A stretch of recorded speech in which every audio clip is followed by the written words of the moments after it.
This vehicle came to us with a complaint of a squealing and a wobble sound on the rear. Another mass merchant's discount alignment shop said that the alignment was okay. What do you think? Alignments cannot be done correctly when there's loose or worn out steering or suspension parts. This car has a bad hub and bearing.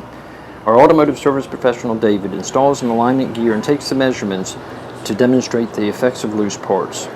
As we push in or out on the wheel with the loose bearing, you can see the measurements of the alignment change dramatically.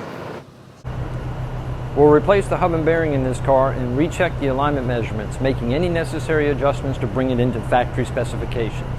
Remember, aligning a car first starts with inspecting a vehicle's suspension and steering parts for loose or worn out parts, and then taking the alignment measurements and making adjustments.